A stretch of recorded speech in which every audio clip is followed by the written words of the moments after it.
sea grande no sea parte de él. Eso se hizo mucho más fácil en el llamado que Dios nos hizo, porque cuando Dios nos llama, Dios tenía una base de formación, ¿verdad?, bíblica, histórica, de todo lo que en relación tiene a la Biblia. Entonces para mí eso facilitó mucho el Evangelio y el ministerio dentro de nuestro caminar. Casado, felizmente, con mi única esposa, ¿verdad? Con ella llevo casado exactamente 29 años, pocos meses más, y cumplo 30 años de casado. Pero ella siempre me llama la atención que cada vez que yo me presente como casado también le menciona los años de novio. O sea, 30 años de casado y 3 años de novio, 33 años con ella. Toda una vida, ¿verdad? Con ella Dios nos ha permitido construir no solamente un hogar, sino una familia. Soy padre de 4 hijos, abuelo de una linda nieta. Me dieron la noticia meses atrás que me quieren hacer abuelo por segunda vez.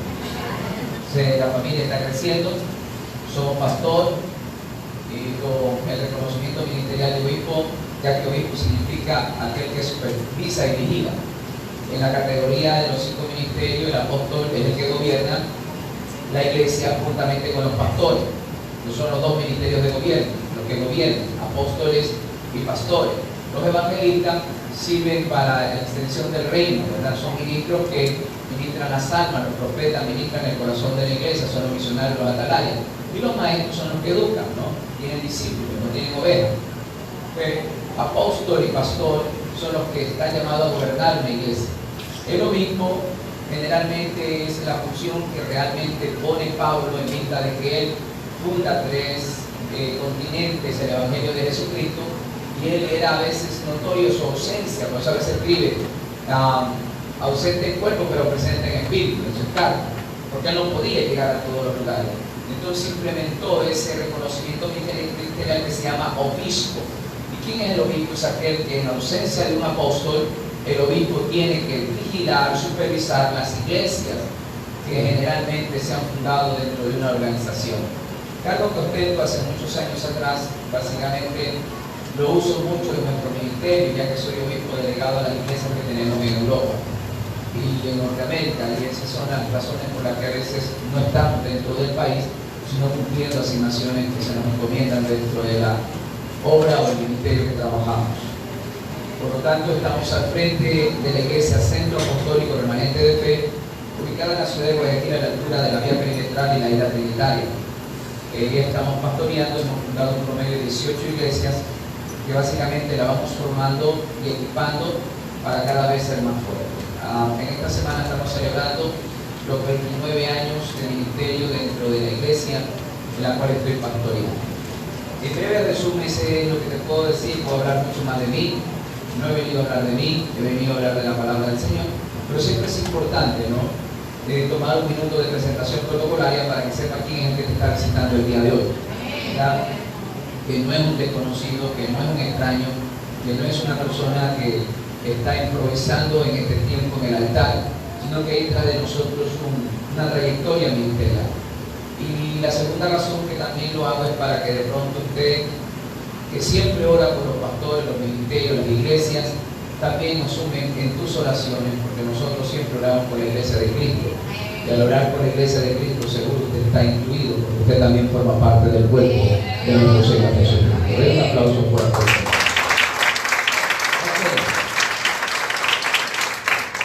Sin más preámbulos, vamos a tomar la Biblia, vamos a usarla el día de hoy, ya que tal vez no lo saben en el transcurso de la semana.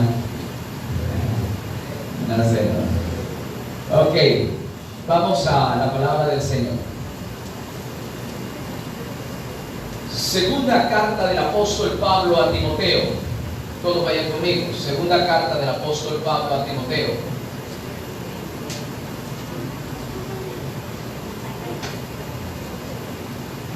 Espero que el tiempo nos ayude. Siempre como predicador en nuestra parte ministerial ocupamos siempre un tiempo extenso, pero solamente el que quiera aprender se conectará y no mirará el tiempo. Segunda carta a Timoteo, por favor, capítulo 2, verso 1. Solo aquel que tiene se pone en pie en reverencia a esa palabra, ¿no? A veces nosotros hacemos actos de reverencia al escudo nacional, al himno nacional, a la bandera nacional. Somos tan patriotas que hasta la mano en el pecho y al corazón nos lo ponemos. Es un símbolo honorable, digno de reverenciar. Pueden decir que esta palabra tiene mucho más respeto y valor.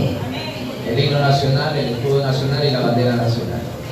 Tiene conmigo segunda de Timoteo, capítulo 2, verso 1. Dice así: tú pues, hijo mío, esfuérzate en la gracia que es en Cristo Jesús. Lo que has oído de mí ante muchos testigos, esto encarga a hombres fieles que sean idóneos para enseñar también a otros. Tú pues sufres penalidades como un buen soldado de Jesucristo. Ninguno que milita se enreda en los negocios de la vida a fin de agradar a aquel que te tomó por soldado. Y también el que lucha como atleta no es coronado, sino lucha legítimamente. El labrador, para participar de los frutos, debe de trabajar primero. Considera lo que digo, y el Señor te dé entendimiento en todo. Padre, buen Dios, gracias te damos en esta hora.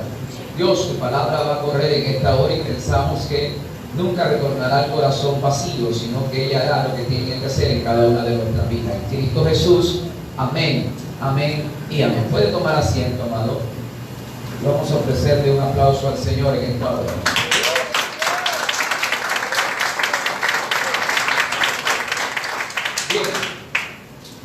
Bien, quisiera hablar un tema de una visión de crecimiento y desarrollo.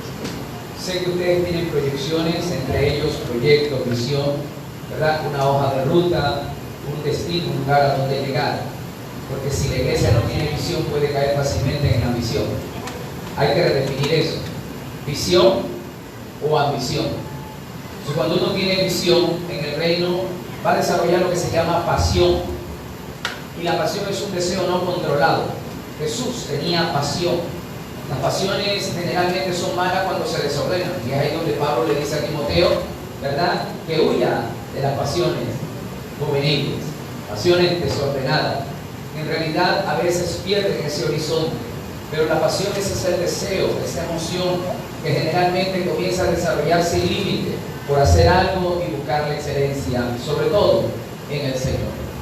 Entonces, Pablo desarrolla una visión muy poderosa que desafortunadamente los mismos apóstoles que fueron discipulados por Cristo no lo pudieron entender.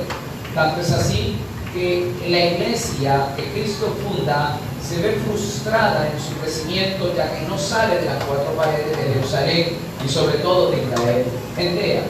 Dios tiene que levantar, ¿verdad?, opresores en la iglesia, es decir, forzar a que la iglesia se mueva, camine y avance. Vino la persecución, ¿verdad?, vino la opresión, vino la muerte para los primeros mártires del Evangelio de Cristo. Pero sin embargo la iglesia no quiso salir. Pedro y todos los apóstoles comenzaron a negociar con los pseudo sacerdotes, fariseos, saduceos, y comenzaron ellos a establecer la iglesia en Israel. Parece ser que Pedro no quiso desculturizar el evangelio en aquellos días. ¿Por qué? Porque él se sentía judío y quería implementar una iglesia bajo la cultura hebrea y viendo a los gentiles como no aptos para ser salvos. Pedro propuso él quedarse en Israel y poder convencer a todos los judíos para la gracia de nuestro Señor Jesucristo. No obstante, frente a la opresión, ¿verdad?, la persecución, el oprobio y la muerte que sufrieron los primeros cristianos, se levanta un joven, un hombre con celo, forjado y fraguado dentro de esta secta conocida los fariseos, un hombre llamado Saulo de Tarso. Saulo comienza a tomar la rienda de persecución para todos los cristianos de aquel entonces. Saulo fue testigo de la muerte de uno de los hombres llenos del Espíritu Santo, lleno del poder y de la gracia, llamado Esteban. Esteban comenzó a dar un discurso tan poderoso que no pudieron resistir a aquellos y tuvieron que matarlo. Saulo comienza a tener un grado de aceptación en el clero religioso y en el poder político de aquel entonces. Recibe cartas y autorizaciones y, en otras palabras, licencia para matar. Y el camino a Damasco a perseguir a todos esos cristianos que se refugiaban allá, Dios se le aparece en el camino y le hace un llamado. Y es aquí como el apóstol Pablo, porque luego de ser Saulo de Tarso, se convierte al apóstol Pablo, toma la visión apostólica. Tiene un claro concepto de lo que significaba el Evangelio y comenzó a hacer lo que los otros no se atrevían a hacer. Y esto es lo que yo quisiera que ustedes comiencen a entender. Que ustedes aprendan a hacer lo que otros no se atreven a hacer. por miedo, por conceptos religiosos o por una mentalidad subrayada en la religiosidad. Y la religiosidad te lleva al monoteísmo, ¿verdad? Te lleva a una vida rudimentaria, una vida, por lo tanto, rutinaria, siempre lo mismo, y nos estamos acostumbrando, tanto es hacer lo mismo de siempre. Pablo rompe ese esquema y se da cuenta que el Evangelio no solamente es cultural, sino intercultural, es decir, tenía que abarcar a todas las naciones y a todo el mundo entero. Pablo comienza a prepararse luego de tener el conocimiento básico de los profetas, de los salmos, del Pentateuco. Comenzó a ver a Cristo en todas las sagradas escrituras y comienza a tener el Evangelio de la revelación, y ahí se comienza a dividir esta situación. ¿Por qué? Porque luego Pablo escribe a los Gálatas y nos explica un poco mejor y nos dice que el apóstol Pedro o Cephas recibió el evangelio de la circuncisión y Pablo recibe el evangelio de la incircuncisión. Y usted dirá, pero pastor, Pablo está hablando de los evangelios de alguna manera. Lo que Pablo está mencionando es que Pedro se quedó en un evangelio tradicional y cultural, en un evangelio que solamente lo iba a desarrollar con los judíos. Pero Pablo iba a tomar el evangelio de los que eran incircuncisos, de aquellos que los judíos habían rechazado, que aquellos que los judíos decían no valen ni sirven. Entonces Cristo estableció el evangelio a las naciones, pero Pedro no lo entendió. De hecho, cuando el Señor le habla en un éxtasis, y dentro de ese éxtasis tiene una visión, como un lienzo desciende con animales que para un judío era prohibido comer. La voz le dice, mate y come, y Pedro le responde, Señor, yo no he comido ninguna cosa inmunda desde que yo tengo uso y razón. Y él le dice, no llames inmundo a lo que yo ya he santificado. Que en otras palabras le estaba dando una alegoría, una lección, diciendo de que no mires a los judíos, no mires a los gentiles como a alguien inmundo o algo desagradable, porque ya en su muerte y en su resurrección los había redimido, los había perdonado, pero necesitaban ser alcanzados. Necesitaban.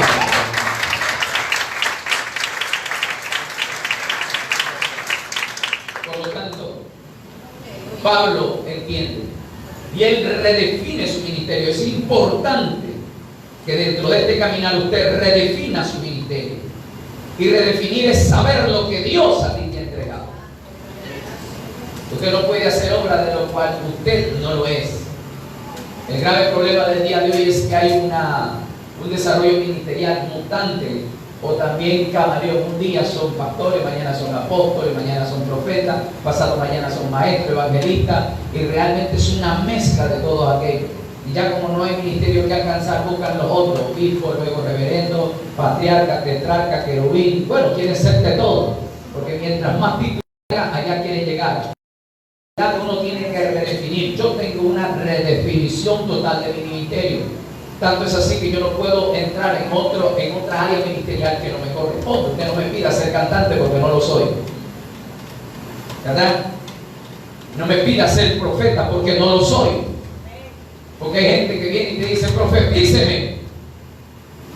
Y le digo, se equivocó de dirección, busque otro lugar. Porque si yo me meto a hacer algo para agradar el corazón de la gente, yo puedo incluso ofender a Dios. Estoy acá, dígame amén. Yo soy una persona considerado constructor del evangelio. Y esto usted tiene que entenderlo. Y usted dirá, ¿por qué? Ok, usted como pastor, yo como pastor, siempre tenemos ese problema de que cuando venga un predicador, ¿qué es lo que puede traer? Nos puede bendecir, pero también nos puede maldecir. Puede construir, pero también puede destruir. Y te lo voy a explicar por qué. Porque nosotros, por ejemplo, en el campo de la pedagogía o en el campo académico, hay una profesión que se llama la ingeniería. ¿Usted ha escuchado? La ingeniería civil fue la primera que nos enseñó a cómo construir, a cómo edificar, cómo calcular para construir. Luego vinieron las diversas ramas de la ingeniería, ingeniería comercial, electrónica, digital, ingeniería en sistema, en fin, hay un sinnúmero de ingeniería, ¿verdad? Pero la ingeniería básica es construir. Para estudiar una ingeniería son 6 años de escuela, 6 años de colegio, ¿verdad? 5 o 6 años en la universidad, 18 años de su vida usted invierte para ser un ingeniero. Aprende a construir. Se desgastó para poder construir. Pero hoy por hoy en la ingeniería moderna existe una rama de la ingeniería que se llama la ingeniería de la inclusión. ¿Qué es eso, pastor, de la ingeniería de la inclusión? ¿Qué es esto? Ok, la ingeniería de la inclusión es aquella ingeniería que te va a enseñar 18 años de preparación, no para construir, sino para destruir. Los edificios modernos, el día de hoy ustedes ven, fueron construidos bajo las bases de unas edificaciones que antes existían, ¿verdad? Edificios que fueron construidos allá por el siglo XVIII. Hoy en el siglo XIX o en el siglo XX quieren construir edificios modernos. Tuvieron que capacitarse 18 años preparándose en una ingeniería de la inclusión de cómo poder destruir milimétricamente sin causar daño ese edificio y poder construir otro. Es decir, ese ingeniero se preparó sistemáticamente cómo armar un circuito cerrado y los explosivos según los planos que el otro utilizó para destruir su base y su simiente sin causar perjuicio hacia los demás. Eso se llama la ingeniería de la inclusión. Es decir, 18 años de estudio no para construir, sino para destruir. De la misma manera existen dos tipos de ministerios en la iglesia. Unos se preparan para construir y otros se preparan para... El silencio no parece mejor. Por eso que hay que tener mucho cuidado y redefinirnos dentro del ministerio. Tú no has sido llamado para destruir, sino para construir. Tienes que aprender a ser un edificador del reino. Y en la ingeniería básica nos enseña que si mientras más grande queremos construir, mientras más alto queremos llegar, más profundo tenemos que cavar. Las grandes construcciones no comienzan hacia arriba, sino hacia abajo. Si alguien ha visto en las grandes ciudades, cuando se construyen grandes edificaciones, lo que hacen es cavar fondo, y si no encuentran partes sólidas, las comienzan a solidificar, y si no existe la garantía para poner algo sólido, comienzan a cavar pilotes llenos, ¿verdad?, de concreto, que eso significaría la base para sostener. Si están construidos los grandes puentes que atraviesan ríos o mares, se tiene que construir en lo más profundo, lo más sólido, las bases que vayan a sostener el edificio. Por eso Pablo escribe a los Efesios en el capítulo 2, verso 20, dice: edificado bajo los fundamentos de los apóstoles y los profetas, siendo la piedra angular Jesucristo. En otras palabras, el apóstol Pablo redefine su ministerio y entiende que su efectividad era predicar el evangelio universal, intercultural, que no tenía problema de tribus, razones, razas ni lengua. Él tenía que predicar el evangelio, que no podemos nosotros imponer, sino proponer el plan de salvación de Jesucristo. No tengo que imponer ideología, ¿verdad? Que si en tu país, ¿verdad?, se escucha la música hebrea, yo no tengo que imponer la música hebrea a todas las naciones, porque cada cultura, cada nación tiene su idiosincrasia y su cultura. Estoy acá, dígame amén. Pablo lo entendió. Por eso fue efectivo en su desarrollo. Su crecimiento fue explosivo y expansivo. Conquistó 3 continentes: Asia, África y Europa. Él llegó a todos esos lugares. Fue fructífero. ¿Por qué? Porque en realidad no solamente fundaba, sino que tenía que poder supervisar. Era el hombre que había conquistado el mundo de aquel entonces a través del evangelio. Tanto es así que los gobernantes de aquel entonces decían: ¿quiénes son estos que están trastornando el mundo entero? Yo quiero hablarle a esta generación de esta casa que tiene que reedificar y construir una visión con una casa apostólica. Porque hay 2 modelos de casa: la casa pastoral y la casa apostólica. La casa pastoral no salimos de 4 paredes porque vemos esto es un redil y vemos un rebaño, y al redil y al rebaño muchas veces tenemos que ponerle cerco. Pero en una visión de una casa apostólica no miramos casa adentro sino casa afuera. La visión va a ser muy diferente, porque yo ya no voy a ver de abajo hacia arriba sino de arriba hacia abajo. Hay 2 tipos de visión. Cuando usted mira de abajo hacia arriba es muy diferente cuando usted ve de arriba hacia abajo. Silencio. Cuando usted ve de abajo hacia arriba los edificios lo ve inalcanzable, pero cuando usted se para en la punta de aquel edificio y mira hacia abajo lo ve insignificante. Ve a la gente como hormiga, ve las casas, ¿verdad?, muy pequeñas, pero cuando usted ve de abajo hacia arriba lo ve inalcanzable. La visión es muy clara cuando usted mira de arriba hacia abajo o de abajo hacia arriba. De arriba hacia abajo. Yo quisiera que ustedes lo entiendan. Y quiero desarrollar la visión de una casa apostólica. Pero para aquello voy a soltar ciertos principios que usted debe de ir entendiendo. Estoy acá, dígame amén. Amén. Ok, quiero partir sobre un principio dentro de esta naturaleza, la cual ustedes deben entender. En Génesis 1.26, Génesis 2.7, vamos a encontrar dos tipos de naturaleza. Génesis 1.26 dice la Biblia, dice, hagamos al hombre, corra conmigo. Habrá alguien que me ayude y le dé lectura a esa parte. Génesis 1.26, con voz de arcángel, por favor, y no con voz de ángel. Entonces dijo Dios, hagamos al hombre a nuestras imágenes, conforme a nuestra semejanza, y señoree en los peces del mar, en las aves de los cielos, en la bestia, en toda la tierra y en todo animal que se arrastra sobre la tierra. Muchas gracias. Miren, el plan de Dios y el diseño aparece ahí. Dice, hagamos al hombre ¿a qué? A nuestra imagen, conforme a nuestra. ¿Para qué cosa? Para que se enseñoría de las aves del cielo, bestia de la tierra y peces en el mar. 3 niveles de autoridad: aire, tierra y mar. ¿Te das cuenta? 3 niveles de autoridad para que se enseñoree. Note esto, el verso 28 termina el plan diciendo, y vio Dios que lo que había hecho era bueno. Tanto es así que dijo, bendito Dios al hombre, le dijo, fructificad, multiplicad, llenad la tierra, subyugadla y enseñoreadla. 5 niveles de bendición, ¿verdad? ¿Para qué? Para que te enseñoree de qué? De las aves del cielo. ¿Qué más? Aves del cielo, bestias y peces. O sea, Dios nos da 5 facultades de bendición. De las 5, 2 de ellas tienen que ver con autoridad, ¿verdad? Y 3 de ellas tienen que ver con bendición y multiplicación.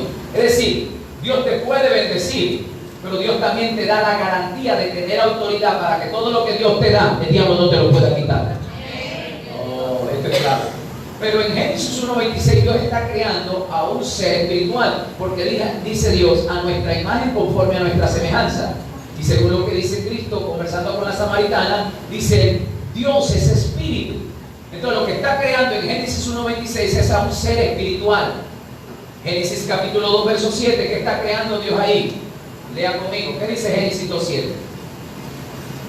Entonces Jehová Dios formó al hombre del polvo de la tierra y sopló en su nariz y fue el hombre.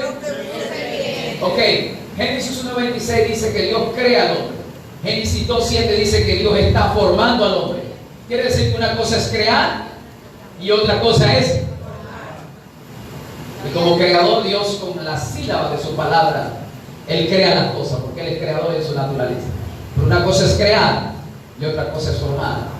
Y formar son procesos lentos de perfección. Dios ya creó un espíritu bendecido. Lo que Él está haciendo ahora es formar tu llamado y tu ministerio. Y tal vez aquello es lento y doloroso, pero el producto será de excelencia. Lo que Dios va a comenzar a hacer acá será extraordinario. Pero tenemos que entender que en los procesos de Dios tenemos que caminar bajo su diseño.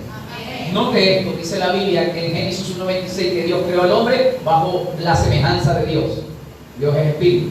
Génesis 2.7 dice que Dios está formando al hombre del polvo. Entonces quiere decir que hay un elemento terrenal y está tomando una naturaleza terrenal para formar un cuerpo y colocar un ser espiritual dentro de ese cuerpo. Bendito sea Dios. Entonces, dentro de tu vida existen 2 naturalezas: la espiritual y la carnal. Pero Dios va a trabajar con tu naturaleza espiritual, porque ella está bendecida y tiene autoridad.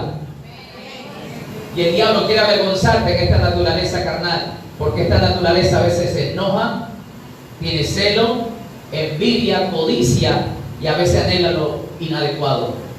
No me ponga cara de religioso y tampoco no me ponga cara de santo y decir, ay pastor, se equivoca porque yo soy santo y 3 veces santo. Y si es santo, 3 veces santo, ¿qué está haciendo aquí? Váyase al cielo antes que se contamine. El día alguien entró a mi oficina y me dijo, pastor, yo he cambiado el 99.9%. Y yo digo, no te veo ni la jala ni la viola, ni tampoco te has transfigurado. No, no se burle de mí, pastor. Sí, es verdad, le digo, vete al cielo antes que te contamine. Porque mientras estemos en este cuerpo, generalmente estamos sujetos a defectos y errores. No soy paulista, pero me gusta el ministerio de Pablo, al que él es muy sincero y honesto. Dice, veo en mis miembros otra ley, que es la ley del pecado. Miserable de mí, ¿quién me librará de este cuerpo de maldición? Pero lo que no quiero es lo que hago y es el pecado que muere en mí. Yo no veo otro apóstol hablando de esta sinceridad. Yo veo un apóstol Pablo diciendo derribado, mas no destruido. Y él lo hablaba porque lo vivía, porque era un predicador vivencial. Y él decía, derribado puedo que yo esté en el piso, pero no destruido. Porque mi naturaleza carnal tiene errores y defectos, pero hay algo dentro de mí que no me va a dejar de mí en el piso y me voy a levantar. Yo veo un Pablo sincero que dice, he orado por 3 ocasiones para que se quite este aguijón que está en mí. Pero este aguijón que está en mi carne, hablaba de la naturaleza carnal, que viene un agente de Satanás y me abofetea. He orado, pero el Señor ha dicho, bástate de mí, bástate de mi gracia, porque en esas debilidades yo te perfecciono. En otras palabras, Dios permite que esta naturaleza débil esté con nosotros. ¿Por qué? Porque esas son las razones por las cuales usted viene y se humilla delante de Dios. Imagínese usted que no tuviera debilidad. Imagínese usted que no fuera tentado. Imagínese usted que fuera 100% espiritual. Usted no tendría necesidad de congregarse, de orar, ayunar, vigilar y estar, aleluya, invocando el nombre de Dios, porque usted se va a creer perfecto. Entonces dijo Dios, no te voy a quitar ese aguijón, porque con ese aguijón tú te acercas y te arrodillas y lloras. Señor, ayúdame, fortaléceme, no puedo más. Sin tu ayuda yo me muero. Porque si Dios no quita esa parte de él, usted nunca va a invocar a Dios. Me gusta un apóstol Pablo, donde él dice, he presentado mi cuerpo en sacrificio vivo, santo, agradable al Señor, porque este es mi culto racional. Pablo dice, he crucificado mis pasiones y mis deseos. Pablo es un hombre muy honesto y sabe bregar con algo que está en la naturaleza carnal. Estoy acá, díganme. Amén. Yo no quiero, porque ese es el grave problema de hay personas que no pueden desarrollar su potencial porque sencillamente se aflige. Ay, Dios mío, yo mire la extra y sobre todo el día lunes en la página central. Ay, Señor, yo no voy al culto, ya no canto, ya no dirijo, ya no predico, ya no me congrego. Ay, vi el propaganda que estaban hablando de champú femenino y salió una mujer semidesnuda. Ay, Señor, me quedo con mis ojos. Seguro ya no te voy a agradar. Y este es el evangelio que no es maravilloso y débil y blanco que el Señor no puedo avanzar. Ya estamos en ese dilema donde el diablo nos arrastra y no nos deja crecer. Hay dos naturalezas. Cuando Pablo dijo, miserable de mí, ¿quién me librará de este cuerpo de maldición? Que lo que no quiero es lo que hago y es el pecado que mora en mí. Pero Pablo dice, algo me deleito en el Señor, que le sirvo en mi espíritu y en mi mente. Es ahí donde le soy fiel. Es ahí donde no me voy a contaminar. Es ahí donde no voy a degradar mi condición. Ok. Partiendo sobre esos principios, quiero darte una buena noticia. Vaya conmigo a Efesios capítulo 1. Verso 3, voy a correr rápidamente. Por favor, alguien me ayude con el tiempo. Cuando me queden 5 minutos me hace como que me está saludando. Y yo sabré que ya llegó el tiempo, ¿no? Efesios 1:3. ¿Tiene alguien ya? Bendito sea el Dios y Padre de nuestro Señor Jesucristo, que nos bendijo con toda bendición espiritual en los lugares celestiales de Cristo. Según nos escogió. En él, antes. Ok, atención. Yo quiero enseñarte rápido 3 cosas, porque quiero llevarte a un punto donde vamos a cambiar nuestra forma de pensar. Ok, el principio de todas las cosas no es un principio natural, sino un principio espiritual. Porque Dios primero creó los cielos y luego la tierra. Génesis 1:26 dice, hagamos al hombre a nuestra imagen y nuestra semejanza. Y eso no lo hizo cuando ya la tierra estaba formada, sino que antes que la tierra se formase. Por eso es que la Biblia dice en Génesis Efesios 1:3, bendito y el Dios y el Padre de nuestro Señor Jesucristo, que nos bendijo, ¿qué dice ahí? Con alguna bendición, con cierta bendición. ¿Con qué cantidad? Con toda bendición. ¿En dónde? Bendiciones espirituales, ¿en dónde?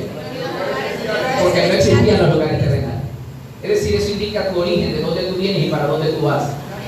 Tú vienes del cielo y tienes que regresar al cielo. Yo quiero que alguien esté conmigo y por favor no se vaya a desconectar. Porque yo tengo que establecer la visión de una casa apostólica. Y para desarrollar la visión de una casa apostólica, usted tiene que saber de dónde viene y para dónde usted va. Atención. Dice que nos bendijo con toda bendición espiritual en los lugares según nos escogió en Él, en Cristo. ¿Cuándo? ¿Antes de qué cosa? Antes que el mundo fuese fundado, Él ya te había escogido. O sea que tú no eres una casualidad y una coincidencia. Tú ya fuiste predeterminado en Dios. Fuiste preseleccionado en el Señor para tú poder cumplir algo extraordinario en este tiempo. Tú no eres un perico de los palotes ni un Juan del pueblo. Tú no eres uno más del montón ni formas parte de la gente ordinaria. Tú eres extraordinario. Yo pensé que alguien se iba a negar por la buena noticia que te acabo de dar.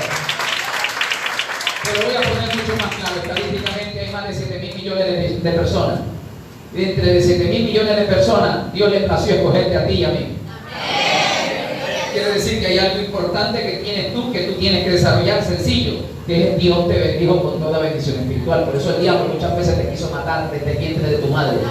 Desde que saliste a caminar, fuiste a la escuela, al colegio, cuántas veces la muerte no te quiso golpear, murieron tus vecinos, tus amigos, familiares o personas cercanas, pero a ti no llegó la muerte y usted dirá, que yo soy de suerte, es que yo siempre me levanto con el pie derecho. No es que seas de suerte ni te levantes con el pie derecho, es porque tú ya fuiste asignado, designado, escogido, separado de antes de la fundación del mundo y bendecido. Por eso que el diablo sabe, y usted sabe que tú estás bendecido para ver. Porque tú no te mueres hasta no cumplir tu propósito. Ok, vamos. Dice que nos escogió en Él antes de la fundación del mundo. Es decir, eso me da origen.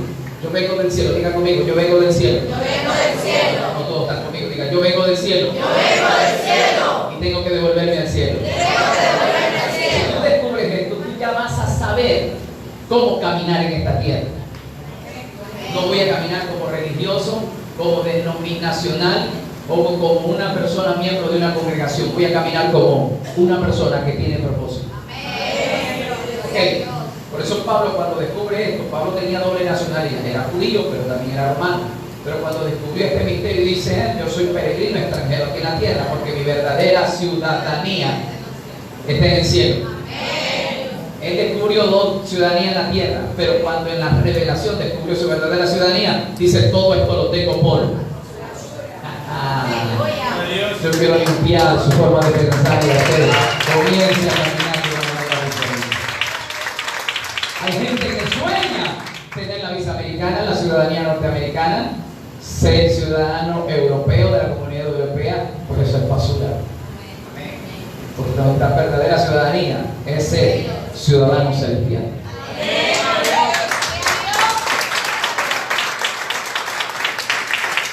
Una ciudadanía se basa en el registro oficial o registro civil de una nación, pues tú estás en el registro civil del cielo, porque tú estás escrito en el libro de la vida que solamente se ha quedado.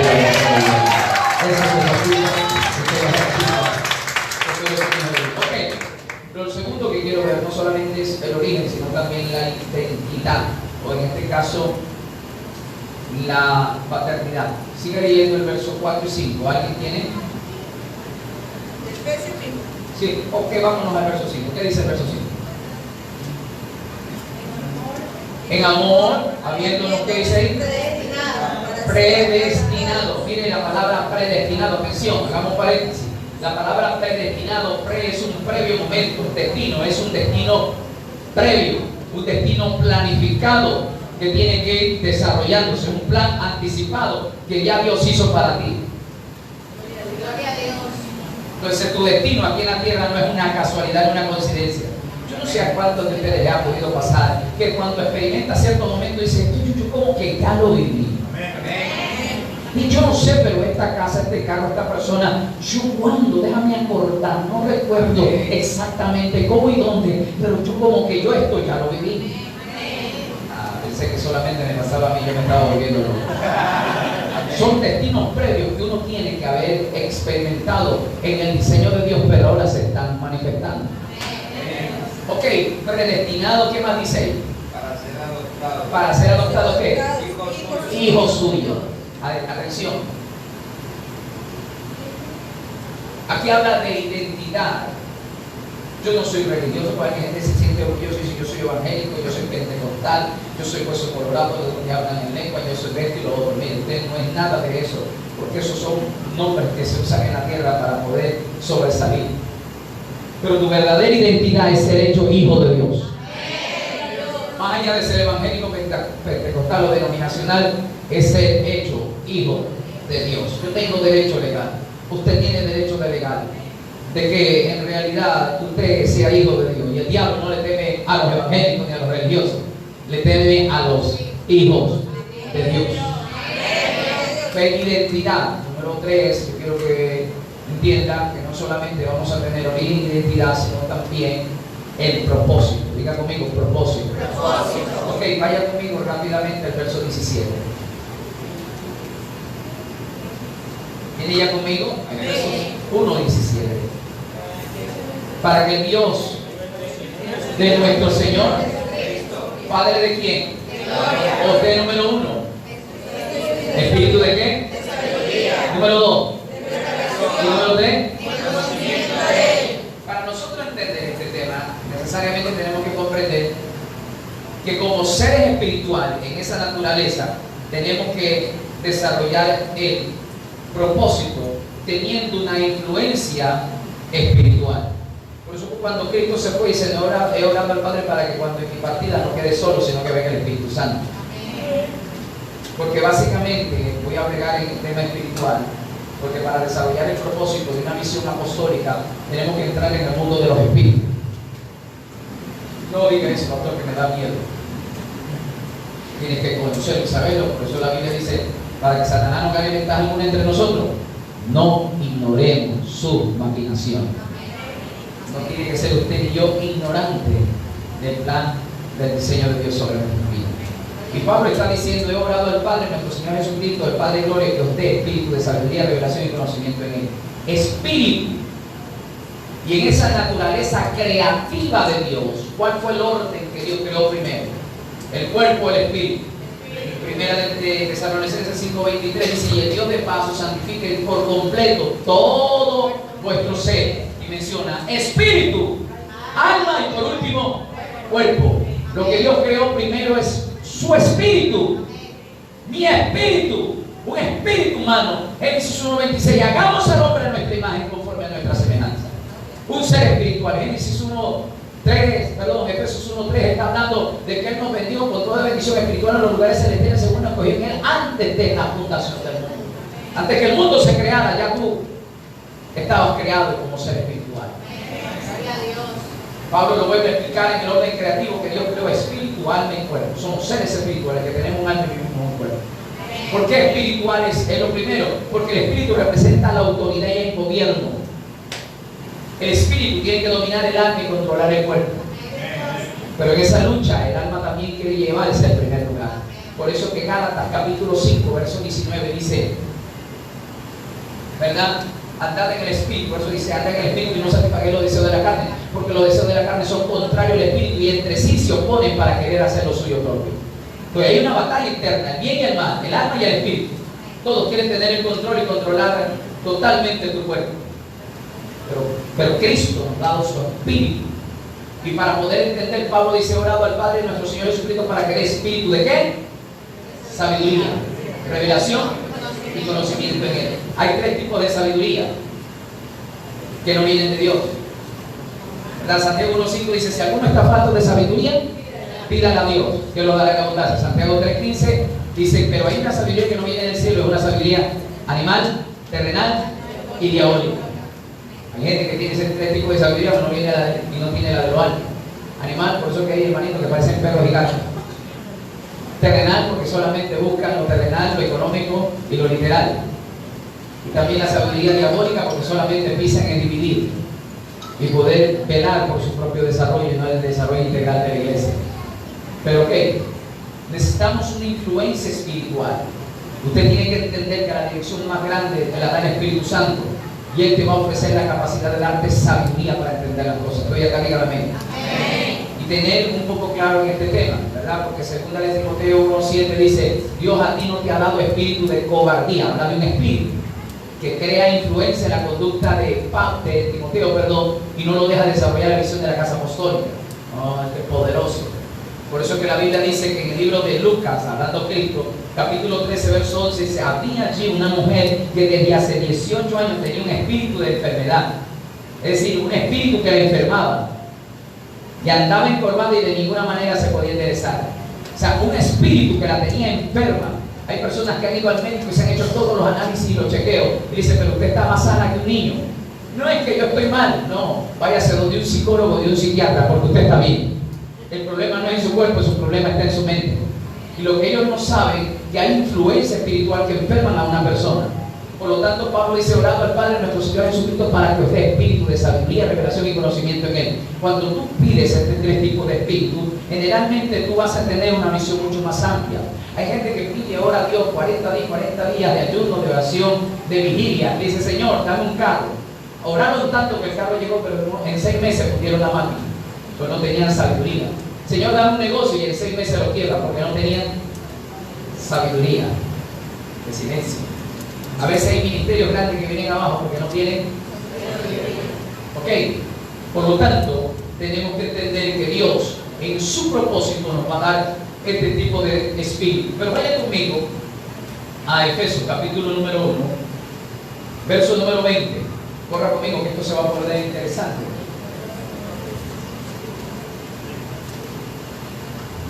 Efesios 1:20. El cual operó en Cristo, resucitándole de los muertos y sentándolo a la diestra en los lugares. ¿Sobre qué? Número 1. Sobre todo. Número 2. Número 3. Número 4. Número 5. Que se nombran no solo en este siglo, sino también. Y sometió todas estas cosas bajo sus pies y se lo dio a quién. Por cabeza sobre todas las cosas, ¿a quién? ¿Cuántos son iglesias acá? Todos estos 5 niveles de autoridad, poder, señorío, lo tienes tú. Y esto es lo que no quiere que el diablo tú te enteres. Porque en el momento que tú te vas a enterar de todo esto, tu vida va a cambiar. Tú vas a ser diferente y lo mejor vas a comenzar a experimentar. Verso número 6 del capítulo 2. Estamos en Efesios. Y juntamente con él, ¿qué dice? Así mismo nos hizo sentar ¿en dónde? ¿Con quién? ¿Dónde estamos sentados actualmente? ¿En dónde? De arriba. Y de arriba se ve mejor las cosas porque hay un campo de visión más amplio. Tú arriba no vas a ver solamente un recinto, un cantón. Arriba vas a ver naciones y continentes. Toca a 2 personas, dile: prepárate porque la visión es grande. Tú ves hoy esta casa, pero esto no es comparado nada con lo que vamos a tener.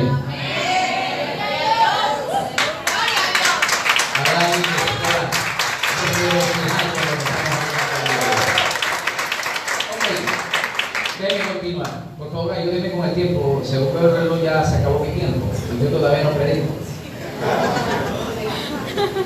No hay problema. No hay problema. Seguro, usted no tiene nada que hacer después del culto.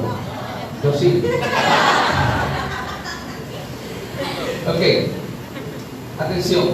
Entonces, estos 5 niveles de autoridad lo tienes tú. Y esto es lo que estremece a Satanás y sabe que generalmente funciona en ti. Pero cuando funciona, dice: juntamente con Cristo nos resucitó.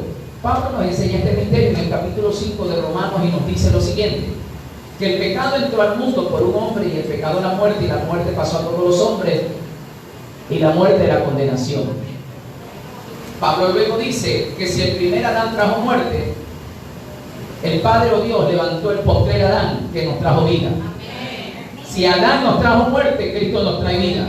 Si Adán nos trae condenación, Cristo nos trae salvación. Si Adán nos trae muerte, Cristo nos resucita. Y todos los 5 niveles de autoridad que había con Adán, Cristo los recupera en el momento que resucita.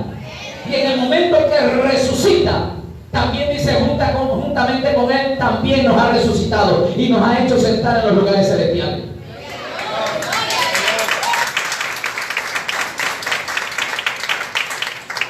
La religión nos enseñó a dar vuelta como en el desierto muchos años, pero lo que está el Señor enseñando en esta revelación, tu vida desde el día de hoy será diferente. Vas a ver las cosas de una manera diferente. Porque en ti hay origen, identidad y propósito. Voy a comenzar entonces a desarrollar la visión de una casa apostólica. Por favor, recuerde usted que estábamos en la carta del apóstol Pablo a Timoteo, segunda carta. Estamos en el capítulo 2. ¿Tiene ya conmigo? Verso 1. Vamos a comenzar a hablar. Que Dios nos ayude. Que Dios nos ayude. Este tema nosotros no lo damos en una hora, pero lo estoy tratando de resumir. Por eso que no lo pongo en una guía dispositiva, porque solamente me queda una plaqueta y no salgo nunca. Corre conmigo. Si alguien está grabando esto, lo puede descargar y tenerlo y escucharlo con un poco más de facilidad. ¿Tiene ya conmigo?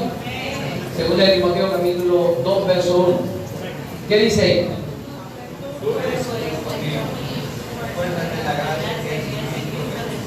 ¿Qué es en quién? En Cristo Jesús.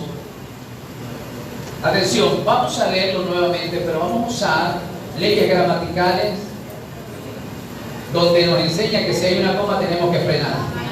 Porque una coma es la división de un pensamiento, o la división de una idea, o la separación de un concepto con otro. ¿Estoy acá? Ok, vamos a ver 7 cosas, así que tal vez tú lo viste, perdón, lo leíste pero no lo viste. Ok, atención, leámoslo nuevamente. Tú pues, mío, esfuérzate en la gracia. No, repite la coma por favor. Tú le tienes que hacer. La palabra tú significa confrontación. Porque una cosa es usted y otra cosa es tú. La palabra tú es que se te está confrontando. Tú es un señalamiento, es una confrontación. Te están confrontando y en esta mañana Dios te trajo para confrontarte y hacerte saber que tú tienes algo mucho más grande de lo que tú te pudiste haber imaginado. Entonces, número 1, lo que vamos a ver aquí es la confrontación de poderte haber develado un misterio que fue oculto por mucho tiempo y te confronta para hacerte saber que tú tienes algo grande que desarrollar en esta casa. Número 1, confrontación. Número 2, tú pues, ahí aparece la palabra pues y hay una coma. La palabra pues significa no solamente confrontación que tú, sino confirmación. Diga conmigo, confirmación. Diga confirmación. Pero yo puedo estar aquí, estoy aquí delante de tal vez 100 personas, un ejemplo. Yo le digo, tú, todo el mundo se va a ver, no, conmigo, ¿con quién? Contigo. Tú, otra vez contigo. Pero si yo digo tú, que tiene una leva, habrán 3 personas que tienen leva, pero imagínate los 3. El que tiene la corbata fucsia, no, si tú la única fucsia la que tienes eres tú. Eso ya que es confirmación. Entonces Dios en esta mañana te confronta, pero también porque hay gente que dirá, oye, es que Dios está hablando, pero para mí que es para el predicador que no se congregó el día de hoy. O sea, hay una confrontación, pero en esta ocasión hay una. ¿Qué hay? Toca a 2 personas, no te hagas ese sentido que es contigo. Porque eso se llama confirmación. Tú pues, ¿qué luego dice? Y ahí hay 2 conceptos que tenemos que sacar. Número 1, tenemos confrontación. Número 2, confirmación. Número 3, aparece la palabra hijo. Y la palabra hijo se llama identidad. Gloria a Dios. Y lo que quiere Dios es que tú no camines en esta casa como un extraño, como una visita, como un pariente lejano, sino que tu corazón sea circuncidado como hijo de esta casa. Porque hay gente que dice, bueno, yo estoy aquí hasta un tiempo a ver qué es lo que Dios hace y de pronto yo me regreso al lugar donde yo vine, o tal vez de paso yo aprendo algo y voy a enseñar lo que yo aprendí aquí donde yo salí. No. O eres hijo o eres extranjero. Pero el hijo permanece para siempre en casa y el hijo hereda lo que en casa hay.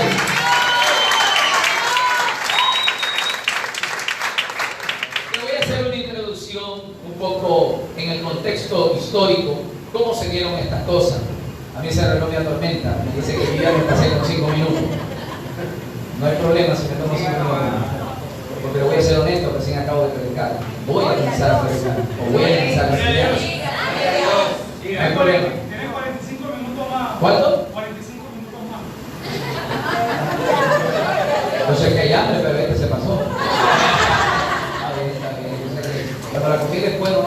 2 veces. Cuando la comida es mala, dice, ¿por qué no comes? Estoy a dieta. Mentira. Ok, sigamos. Sí, porque a veces hay gente que te predica y la gente se queda dormida. Pero hoy nos damos cuenta que es totalmente diferente a lo que estamos viviendo ahora. Okay, seguimos. No todos, seguimos. ¿Paramos? Y vamos a salir bailando. Ya se acaban enganchando. Seguimos. La cadena. Ok, devolvamos. Ya se acabó el recreo. Entonces, en el contexto histórico, cuando Pablo escribe la segunda carta a Timoteo, él está en la cárcel, se lo ha sentenciado. Porque Pablo luego escribe y dice, he peleado la carrera, ¿verdad? He peleado la batalla, he corrido la carrera, estoy para ser sacrificado. Pablo ya tenía la sentencia de muerte, está en la cárcel, está recibiendo su obra ejecutatoria, es decir, va a morir. Y él está escribiendo esta carta. Y esta carta, oiga, es una carta testamentaria. ¿Qué es una carta testamentaria? En otras palabras, es el testamento que él está dejando para que uno herede. Y esta carta testamentaria se la está dejando a un hombre llamado Timoteo.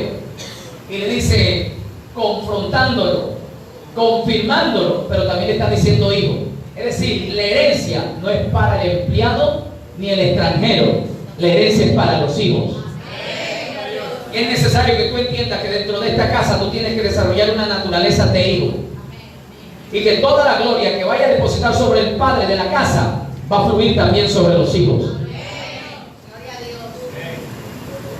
Número 4. Número 1 decíamos confrontación, confirmación, identidad. Y la palabra mío significa propiedad. Tú pues hijo mío. La palabra mío significa propiedad. Tú no sabes cuánto esta iglesia oró por ti. Tú no sabes cuántas veces se ha venido ayunando por ti. Pero pastor, es que yo no nací aquí, yo no me siento aún en casa. Te voy a dar un ejemplo. ¿Se acuerdan cuando José y sus hermanos lo vendieron? Vinieron los ismaelitas y lo compraron. Atención, siempre va a haber alguien que te venda. Es decir, te traiciona, te venda. Pero siempre va a haber alguien también que te aprenda a comprar. Porque lo que otro menosprecia, otro va a valorar lo que tú eres.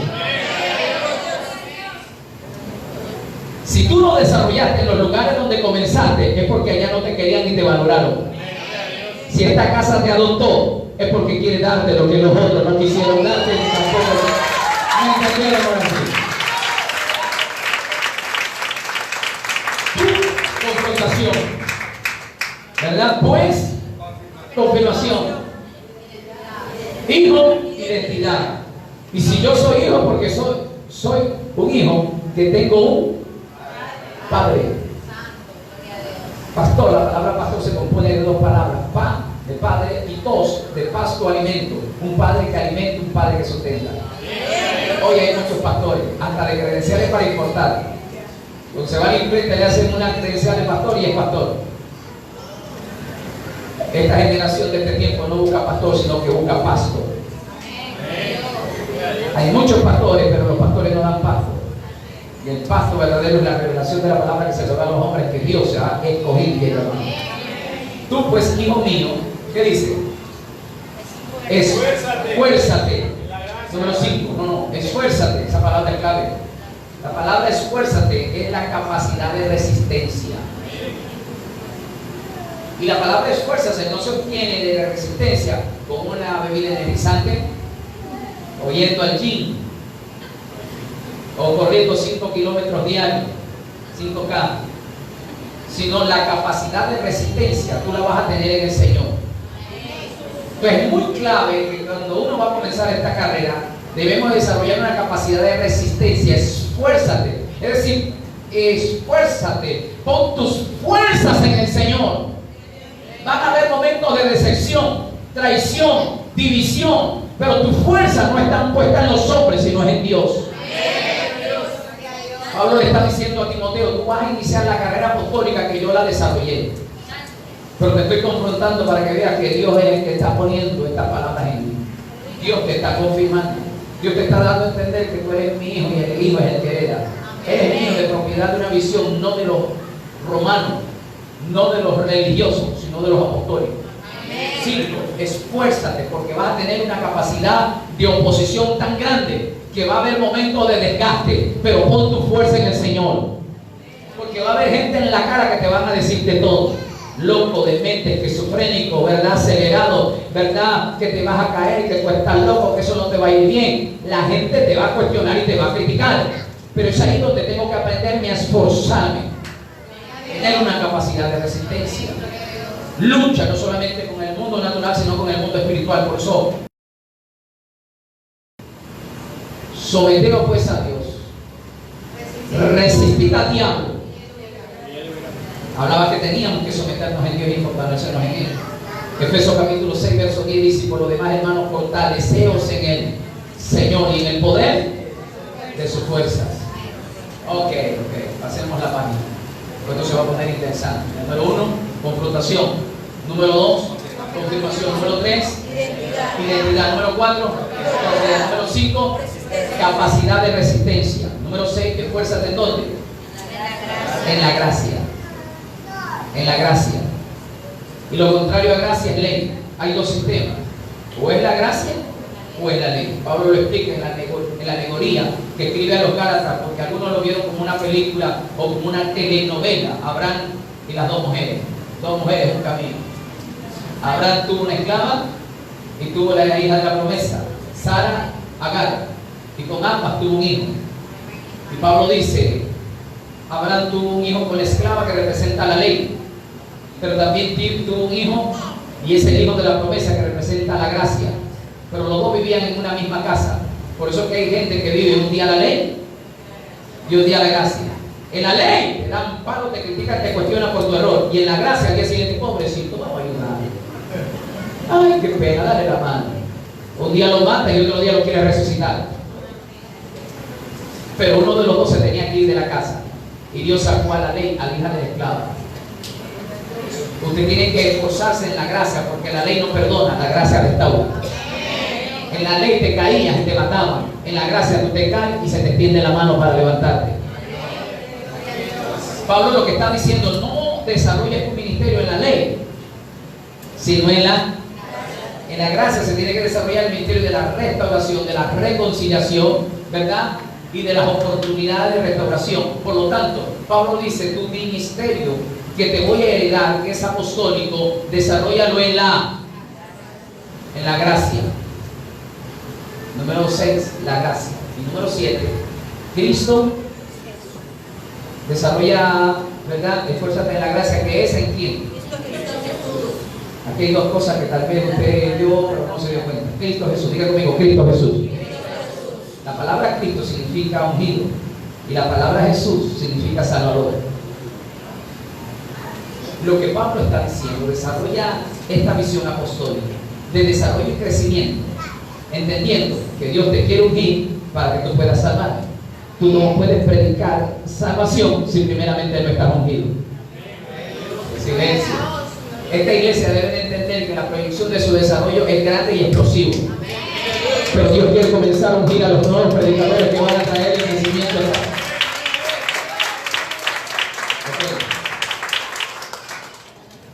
El tiempo se me está acabando y yo quiero correr más acá rápido. Estamos en 2 Timoteo capítulo 1. Ok, el verso 2, corra conmigo. Voy a enseñarte 5 cosas rápido aquí. Corra. ¿Qué dice el verso 2? Lo que has oído de mí ante muchos testigos. ¿Qué dice? Esto encarga a quiénes. Que sean, ¿qué dice? ¿Para qué? Para enseñar a otros. 5 cosas, 5 requerimientos. ¿Cuántos ustedes quieren crecer en esta mañana? No todos. ¿Cuántos quieren crecer? ¿Cuántos quieren que de pronto tengamos un templo digno para el Señor? Con alta capacidad de recepción, donde tengamos hasta parking, es decir, parqueo para tu carro que Dios te va a dar. Porque si usted fuera el que había escuchado de lo que yo le acabo de decir, usted me dejaba solo.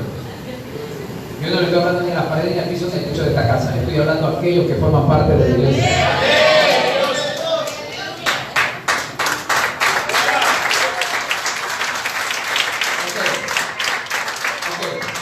Vaya conmigo.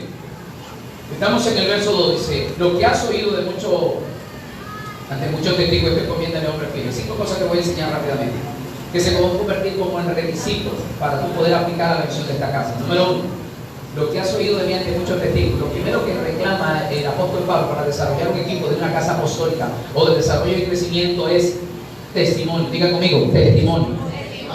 Pablo dice, lo que has oído ante muchos. Entonces, el primer requerimiento que Pablo está haciendo acá es que el equipo que conforme el liderazgo sea gente de qué. ¿De qué? No que tengan un demonio, sino que tengan testimonio. Porque hay demonios contestones, rebeldes, resabiados, altivos, soberbios, infatuos, malcriados, tacaños, ávaros, miserables, bueno, etcétera, etcétera. Pero escoge gente que tenga testimonio. Es decir, que aprendan a testificar, pero guardar su condición personal. Número 2. ¿Qué dice ahí? Esto encomiéndale a hombres. El segundo requerimiento que se demanda para poder desarrollar una casa apostólica es fidelidad. Y la palabra fiel es una persona incondicional, que tiene que estar en las buenas. Por eso cuando alguien se casa, ¿no? Promete tú estar con ella en la abundancia. Sí, pastor, en la abundancia, porque en la escasez no aguanto yo. En la salud y en la enfermedad sí, cuando esté sano, pero cuando esté enfermo no cuente conmigo. No. Debemos entender que una casa va a pasar por momentos de crisis, pero también de abundancia. Pero en esos momentos se prueba la gente. Bien. Por eso dice el Señor, hablando de fidelidad, yo estaré con vosotros hasta el fin del mundo. Pero también demanda, dice, séme fiel hasta la. Y yo te daré la corona de vida. En otras palabras, tenemos que ser esta casa, hermano, no te resistas mañana porque no te pusieron a dirigirte buscando otra iglesia. No se ha resentido que cuando se te llamó la atención que llegaste tarde, digas, no, pastor, si usted no vuelve a decir eso, yo me voy de la iglesia. Tú no eres fiel. Tú eres oportunista.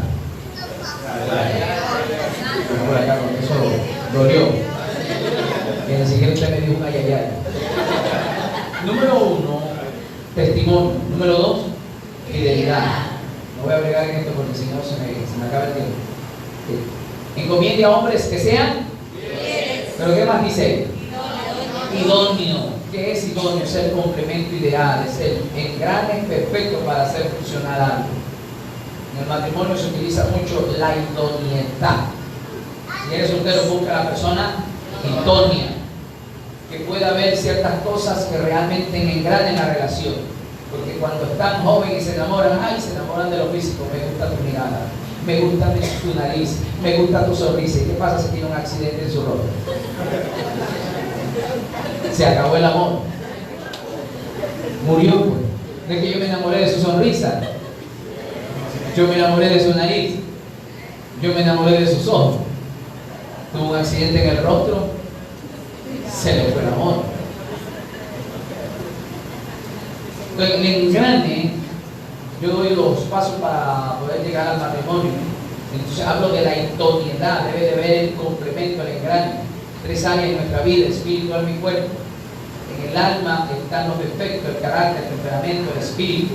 Están las virtudes, los sentimientos puros, sinceros, pero también el amor hacia Dios y a las cosas del Señor. En el cuerpo están los defectos, pero eso no es el tema. La idoneidad en el campo de la visión de un crecimiento en una casa apostólica dentro del grupo idóneo, ¿cómo se lo puede identificar? Te voy a hacer una ilustración tan rápida. Un motor de un vehículo tiene miles de piezas internamente que funcionan sistemática y sincronizadamente a la perfección. Suele pasar que ese carro sufre un imperfecto. El carro se lo desarma y el mecánico se da cuenta que es un piñón que está dañado. Ese piñón engrana un sistema que hace mover el carro. Él le dice, mire, tráigame este piñón. Pero mire el código, la marca, la procedencia. Este piñón tiene 101 dientes. Tráigamelo, por favor, que ese es el problema. Usted va y como no sabe, le dice, denle un piñón. Y le dan un piñón, pero que no tiene 101 dientes, sino 102 dientes. Es del mismo porte, es casi igual, tiene la misma superficie, el grosor, las dimensiones. Y el otro no le contó los dientes, sino que se los puso. Al poder prender el vehículo, ese piñón comienza a destrozar, porque ese motor funciona a revoluciones por minuto, a una velocidad, hace funcionar las piezas internamente, que al no ser idóneo, primero no va a hacer funcionar el motor, segundo va a destruir el motor. Así hay personas que entran en el sistema de una visión en una casa. Parece que son, pero los idóneos, pero cuando entraron, no entraron a hacer funcionar la visión de la casa, sino que dañaron y destruyeron la visión de una casa. Por eso Pablo dice: ten mucho cuidado al escoger. Coge gente que hable lo que se habla en casa, que se diga lo que se está pensando en casa, que vean lo que en casa están viendo. Porque hay gente que está sentado ya porque predicó 3 veces seguidas y dice: ay, es que si tuviera el pastor la visión. No, es que el pastor ya como que no tiene visión. Que si yo fuera el pastor las cosas fueran diferentes. Si te das cuenta, ya la gente no le va a pedir consejo al pastor, sino que a mí mismo no pedir consejo. Es que se está manifestando el ministerio en esta casa. Esa persona no tiene visión, lo que tiene es ambición. Estoy acá, dígame amén. Entonces Pablo dice: selecciona gente que sea idónea, que engrane, que cuadre exactamente para el desarrollo de esta casa. Número 4 y 5. ¿Idóneos para qué? Para poder enseñar a otros. Atención, nadie se puede parar aquí primero a enseñar si no se sentó primero a aprender. Nadie se le puede confiar un púlpito si todavía no está circuncidado con la visión de la casa. Porque hay gente que se le da oportunidad a predicar y predican todo lo contrario que el pastor está predicando. Él no ha sido discípulo, él ha sido un oportunista. O sea que eso duele. Atención, nadie puede pararse aquí a predicar si primeramente no tiene, número 1, testimonio. Nadie se puede predicar aquí, poner a predicar si no tiene fidelidad, porque si el pastor se va por una semana a predicar, cuando regresa, ya pastor, tenemos un nuevo pastor en casa, porque él no fue fiel. Yo sé que esto parece un velorio, pero no me importa. Yo no he venido a hablar cosas que usted quiere escuchar, yo he venido a hablar las cosas que yo quiero escuchar.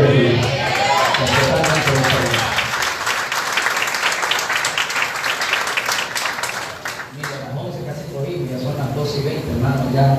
Es hora de que yo me vaya. No hay problema. ¿Nos quedamos o nos vamos? Yo sé que algunos tienen una guerra intestinal que ya quieren comer. Algunos no vinieron desayunando, la tripa menor se quiere comer a la tripa. No hay problema. Ok, sigamos aquí. Entonces nadie se puede parar aquí a predicar si primero no tiene testimonio, si no es fiel, si no es idóneo. Si no aprendió a ser discípulo, no puede enseñar. Así que usted tiene que hablar el mismo lenguaje de esta casa. ¿Cuántos creen que esta casa va a crecer? Amén. ¿Cuántos creen que esta casa va a crecer? Amén. ¿Cuántos quisieran una casa así de por lo menos 1000 metros cuadrados? Amén. Es decir, por metro cuadrado ponemos a, qué sé yo, 4 personas. En 1000 metros cuadrados, mínimo 2000 a 3000 personas. Porque hay que dejar espacio, ¿no? Así, en altar. 2000 personas, sin temor a exagerar. ¿Usted cree que podemos llegar a ese nivel? Amén. Les digo esas 2 personas que creyeron. Porque algunos me dirán: pastor, no sé exagerado, pero tampoco allá queremos llegar. Usted piensa todavía como un pastor, pero tenemos que pensar como un apóstol, una visión de crecimiento grande. Hay iglesias que se están saturando de religiosidad, que la gente se está intoxicando y van a querer caminar bajo una visión amplia, como se está desarrollando en el día de hoy. Voy a contar 2 o 3 testimonios, espero que el tiempo me ayude. Recuerdo yo que cuando comencé en el ministerio, yo vengo de una tradición donde comenzamos a desarrollar. Me recuerdo yo de la iglesia que estábamos pastoreando, creo que es 2 veces más pequeño que esto. La mitad de esto era la iglesia. Allá por los años 90 pagamos 120.000 sucres de la tienda. ¿Verdad que se escucha bien viejo eso? Sucres, los 90. Parece que estamos hablando de la época de Moisés.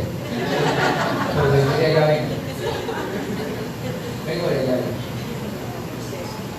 Yo recuerdo que cuando comenzamos, la congregación cuando se llenaba era un promedio de 20 personas.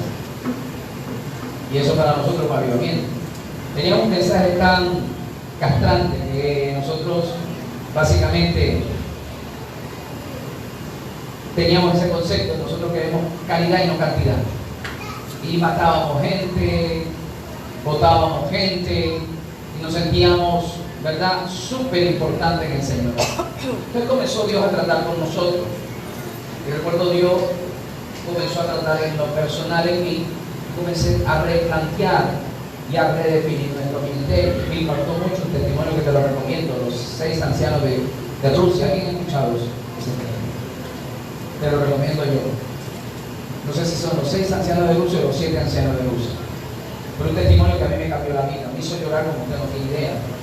Me volví a Dios en un tiempo de consagración, tanto es así que implementé los cultos en la madrugada. Comencé a orar. Y la historia es impactante de estos ancianos de Rusia que me desafió. No te voy a narrar la historia del testimonio de estos ancianos porque me tomaría toda una hora. Pero recuerdo que cuando cogí este testimonio, comencé a llorarle a Dios.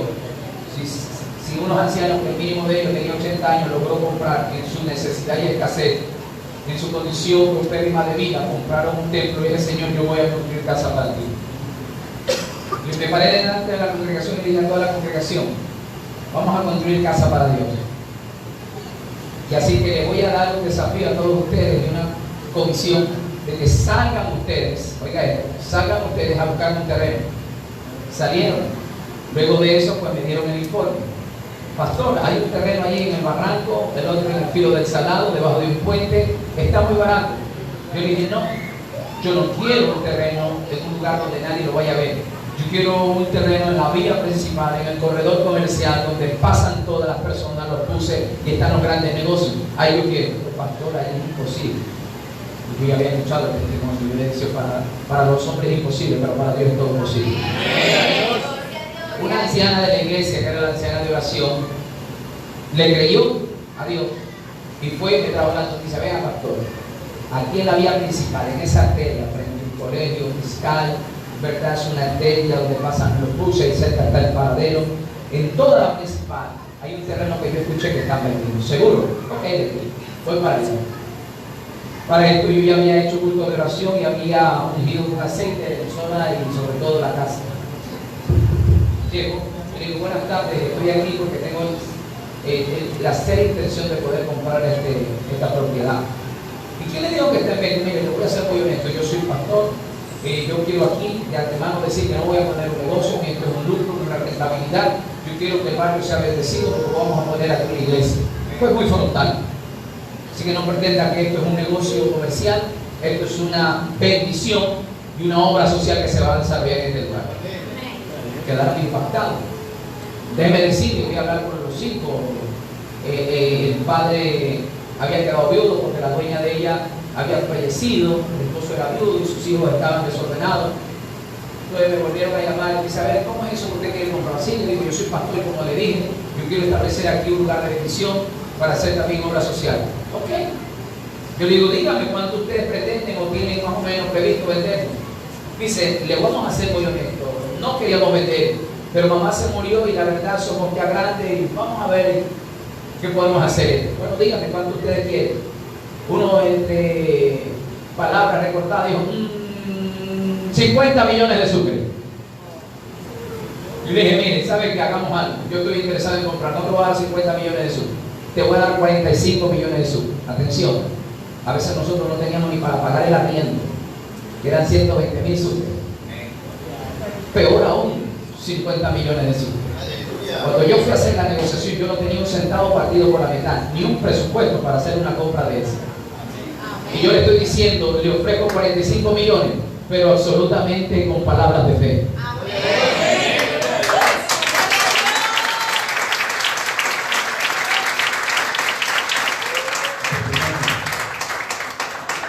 Ok, ellos me dijeron, déjenos pensar. Luego lo llamamos, ok, me avisan, soy muy serio. Y ahí están los 45 millones cuando ustedes crean conveniente. A veces hasta para pagar la mesa era difícil. Para pagar el arriendo peor. Y yo estoy ofreciendo 45 millones de eso.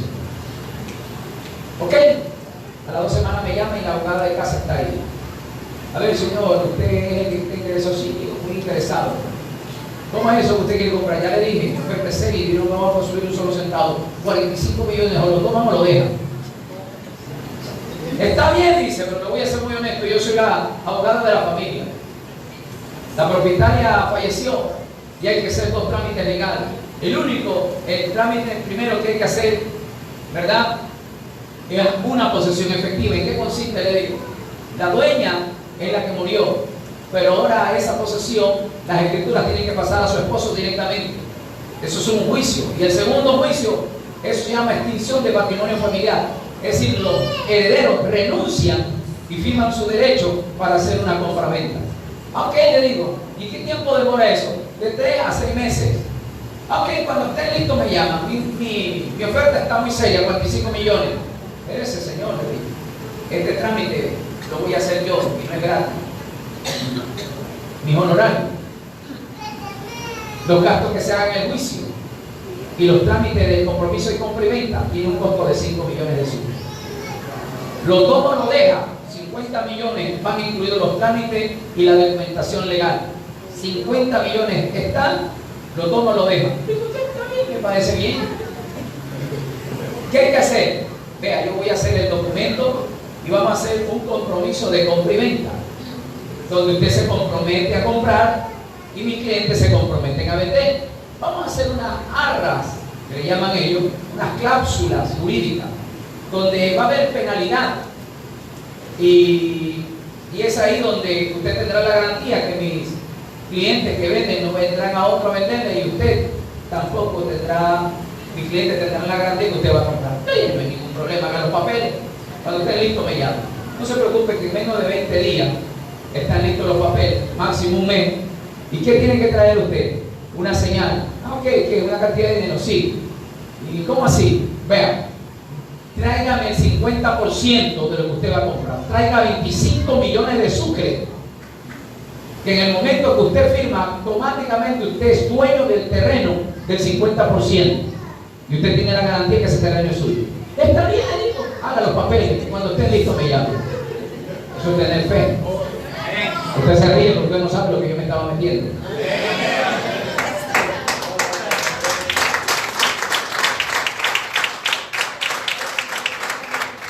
Resulta ser que yo en el culto de aquel día, en la noche, le dije a los hermanos, tengo una buena noticia. El terreno de la vía principal, enseñé el sector y todo. ¡Wow! ¡Qué bendición, pastor! Sí, ya el Señor nos los entregó. La gente hablaba en lengua, lanzaba, parecía que tenía electricidad 440. Sí, le digo, pero en 20 días tengo que tener 25 millones. Eso parecía un velorio. La gente ahí estaba que se miraba en cara y dice, pastor, está loco, ¿cómo se metió a hacer un negocio si sabe que no hay dinero? Yo le he creído a Dios, he orado como usted no tiene idea. He derramado mi corazón delante de Dios, sé que Dios nos dará los 25 millones. Seguían los cultos de la madrugada, sigamos orando. A los 4 días se levanta un anciano de la iglesia que había trabajado casi toda su vida como fiscalizador en la comisión de tránsito. Lo habían despedido en gobiernos pasados, no le habían dado su liquidación y sus utilidades. Había peleado muchos años, tanto así que esa plata la había perdido. Él dijo, aquel día que escuchó, dijo, Señor, si tú haces ese dinero, a mí me lo devuelvan, todo el dinero, se lo daré para la casa del Señor. En menos de 4 días lo llamaron y dijo, venga a retirar el dinero. 10 millones de sucres le habían dado por todo el tiempo de su trabajo. 4 días después se paró frente al altar y testificó. Yo escuché al pastor decir que 25 millones se necesitaban para hacer el ingreso. Yo le dije al Señor en mi corazón, si tú permites, oh Dios, que me devuelvan ese dinero, yo se lo daré. Y aquí estoy delante del pueblo, 10 millones de sucres. El milagro comenzó a funcionar. Hermanos que plata nunca en su vida se las habían entregado, se las comenzaron a entregar. Una hermana, las utilidades enteras de su trabajo la puso a la mesa en el servicio. Yo en menos de 20 días yo tenía 25 millones de sucres. Y usted verá que cuando yo fui a la notaría, yo parecía un ejecutivo empresarial. Me puso en mi interno y portafolio 25 y 2 diáconos que parecían guardaespaldas.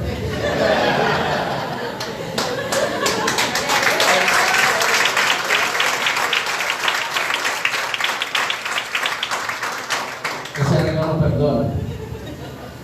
No debe cerrar la Biblia porque si no, no va a salir así. Firmamos el documento. Yo le dije, soy una persona muy seria. En Dios no hay problema. Cuando firmo, me doy cuenta que mi cláusula decía que si yo no daba los 25 millones restantes, yo perdía automáticamente todos los 25 millones que había depositado. Y que si ellos se arrepentían, solamente me daban el 15% de los 25 millones que había recibido. Y esta gente sí es terrible, Señor. Al fin y al cabo, como la plata no es mía, es tuya, Señor, yo se lo dejo a Dios. 6 meses de ahí en adelante tenía que pasar para que se terminen los 2 juicios y elaborar la nueva escritura a nombre de la iglesia. 3 meses de eso, yo no me preocupé para nada. Yo le dije, Señor, si tú traes los 25 millones así de tan fácil, pues tú también lo harás en el transcurso de estos 6 meses. Si en 20 me hiciste un milagro, en 6 meses puede darme hasta el dinero para la construcción. 3 meses más adelante hubo un congelamiento bancario. La gente se suicidaba y se iba del país porque no había plata. No había nada de circulante.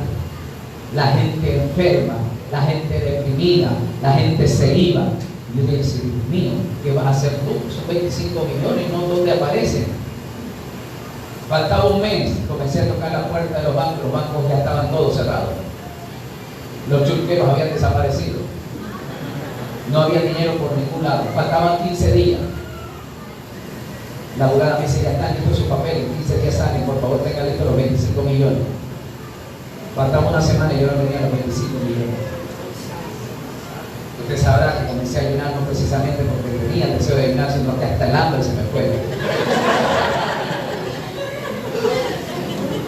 Me salieron mujeres, no precisamente porque vigilaba, porque el sueño se me fue.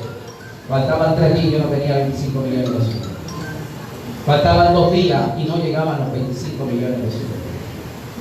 Me sentía culpable y decía, Señor, 25 millones esa gente se va a llevar.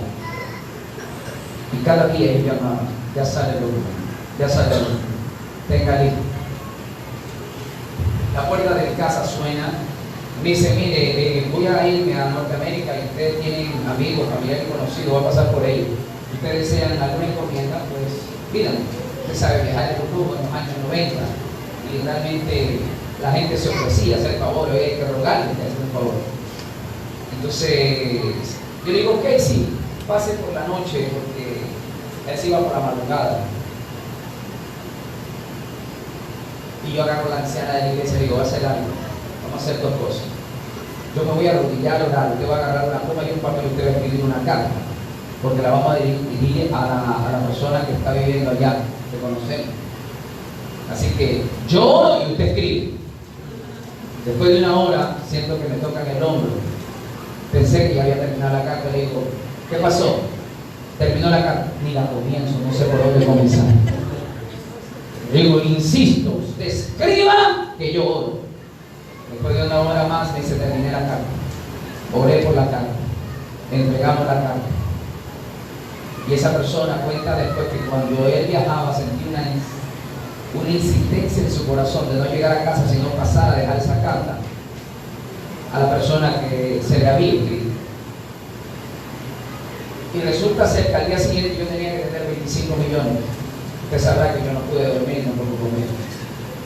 Razones suficientes tenía para no hacerlo. 10:30 de la mañana suena el teléfono. Mi mamá me dice, para ti. Agarro el teléfono y contesto. Es una llamada internacional. Ok, recibo la llamada. Me cuenta la persona con unas palabras entrecortadas diciendo que había recibido la carta. Y yo muy apenado porque lo que se mandaba a pedir en esa carta no era tan fácil. Pero estaba tan redactada que yo no tuve capacidad de leerla, sino que oré y la envié. Dice, me la entregaron muy temprano por la mañana. Yo todavía no me despertaba. Cuando he leído esta carta no he parado de llorar. Porque he visto todos estos años cómo Dios me ha bendecido, cómo Dios me ha honrado, cómo Dios, a pesar de que me aparté, ha sido fiel conmigo. Así que he leído esta carta como usted no tiene idea. Y por lo tanto, yo quiero que en este mismo instante vaya a tal agencia, porque acabo de salir de una agencia bancaria, hice yo el depósito de los 25 millones de pesos. Usted vaya y desembolse esos 25 millones de pesos. serio, porque lo de Dios permanece y no se verá. Usted no sabe cómo yo resucité. Se volvió a mí la vida. Agarré mi mejor traje y me equipé como el empresario, pero ya como banquero. Ya no llevé a 2 sino a 6. Y yo otra vez con mi portafolio 25 millones delante del notario le decía, apúrese que yo no tengo tiempo. Esto para mí es incómodo, yo tengo mucho dinero aquí y yo necesito firmar para salir de este lugar. Hermano, contaron como 10 veces son 25 millones de sur. Firmamos. Hoy tenemos un lindo templo de 3 plantas con circuito cerrado y aire acondicionado. Mire, esa fue la prueba inicial donde Dios comenzó a ejercitar mi fe. Hicimos, de hecho, ese fue mi primer trabajo. De ahí en adelante usted, si me tocara contar las cosas que yo hice y las que me atreví a hacer sin dinero, se sorprendería. Lástima que el tiempo a mí se me acabó, porque si yo le tocara contar, recuerdo cuando yo no tenía una casa, le decía, Señor, yo necesito comprarme una casa. Mis hijos, mi esposa estaba embarazada del último niño. Yo soy padre de 4 hijos, el mayor tiene 28 años, el 29, tengo uno de 22, una de 18 y uno de 16. Entonces agarré a mis hijos a las 12 de la noche, un terreno esquinero muy grande. Les dije, todos quítense el calzado de sus pies, vamos a caminar y repitan después de mí. Todo lo que pise la planta de vuestros pies será nuestro. Y yo ahora con aceite en la mano, echándole aceite a esa casa. La gente parecía que estaba haciendo un ritual de brujería, pero yo no sabía. Yo estaba haciendo una declaración de fe. Y compré esa casa sin dinero. Ya tenía un bachillerato, ¿verdad? De cómo comprar sin dinero. Usted se reirá. Pero efectivamente compré ese terreno. Pero yo no quería que viva ahí. Me tocó venderlo y estoy viviendo en un lugar mucho mejor el día de hoy. Mi hermano, yo le podría contar muchas otras cosas más. De hecho, acabamos nosotros de hacer la compra del terreno donde estamos hoy pastoreando, porque nos cambiaron de iglesia. Estoy pastoreando un lugar que tiene un promedio de 2.000 metros cuadrados. Es un lugar muy amplio, muy grande. Yo recuerdo cuando me enviaron allá a pastorear el terreno que estaba atrás del lugar donde salía la vía principal. Tenía 10 por 40, comencé a construir, yo me habló, me dijo que no. Y le dije, Señor, esa me tuvo a punto de fundir una losa de 10 por 40. Y tú me dices que pare. Me dijo, no, porque es toda la manzana. Y yo, Señor, esta me tuvo. Se levantó una profeta, se levantó el líder de oración, se levantó el evangelista, Dios me mostró, me revelé, paré la obra. Agarré a toda la congregación y dice, agárrenme un litro de aceite, vamos a hundir todo este lugar. Y así mismo la historia se repitió. Al dueño le dijo, bueno, ¿qué queremos comprar? ¿Y ustedes quiénes son? Somos los hermanos de la iglesia de la fe, están locos, ustedes no tienen plata ni para construir, le vamos a comprar. ¿Cuánto quieres tú? $250,000. Está bien, te lo compro. ¿Y cómo me lo vas a pagar en 3 años? ¿De qué manera? Tanto de entrada y tanto de eso. Pero de verdad que me van a comprar. Usted sabrá que yo ya tenía un bachillerato de cómo comprar ese dinero. Para no alargar el tema, pudimos pagar. Nos cobró interés después de haber financiado por 3 años. No pagamos $250,000, sino $300,000. Y fue tan grande y soberano que cada vez que hay una necesidad de comprar, la misión lo primero que me dice, vete tú y haz negocio. Hemos fundado iglesias que básicamente me ha tocado ir y hacer negocios sin dinero. Hemos pagado los terrenos y muchos de ellos hemos construido. ¿Qué te vengo a decir? Que hay cosas que para el hombre es imposible, pero para Dios todo es posible.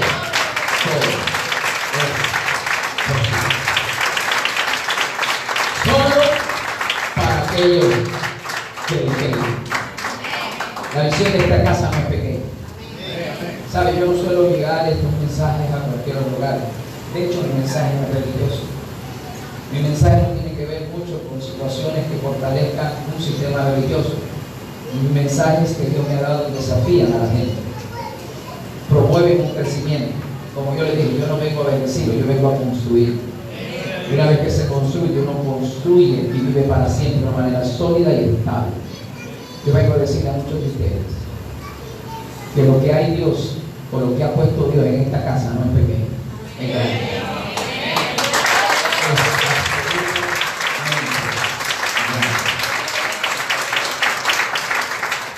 Y aquí es Dios va a usar a todos ustedes. No pregunte cómo, no pregunte cuándo, solamente crea. Acabo de llegar de California. Tuve una gira en Norteamérica, uno de los viajes más pesados de mi vida. Y llegué al apóstol que organiza el evento, está en la capital de California, Sacramento. Acababa de terminar de hacer un negocio de 600,000 por 3 acres, ya le llaman acre al hectárea. Y prediqué algo de esto, hice una acción de fe. Y en una noche se recaudaron casi $120,000 que necesitaban pagar para que el terreno no se abriera. Dios lo hizo por gente que se comprometió en fe y con una promesa que le decían que era para Dios y no para los hombres. Porque la Biblia dice que Dios no me dudó de nada. Me dieron las buenas nuevas que el terreno no lo perdieron y que va para largo la construcción. ¿Qué es lo que va a decir? Que lo que Dios en esta mañana te ha establecido es para promover la visión tan poderosa que hay sobre esta casa. Me faltó hablar mucho más, porque según de Timoteo que leí fue muy amplio, y me faltó hablar de las 3 dimensiones de cómo desarrollar una casa, o una visión de una casa apostólica. Pero yo sé que el buen entendedor, pocas son las palabras. Usted es demasiado inteligente, usted ya entendió con claridad. Que después de este mensaje yo quiero que vaya donde su pastor, diga al pastor, y ahora en adelante, cuente conmigo. No como otros que no son circuncidados en la casa de ese pastor. Usted sabe contar así porque no cuente conmigo. Pero usted es un hijo de esta casa. Usted será el que va a testificar cómo comenzó, cómo desarrolló, que no fue bajo fuerza, intelecto ni estrategias humanas, sino que fue bajo la inspiración y bajo la mano poderosa del Dios que hizo los cielos.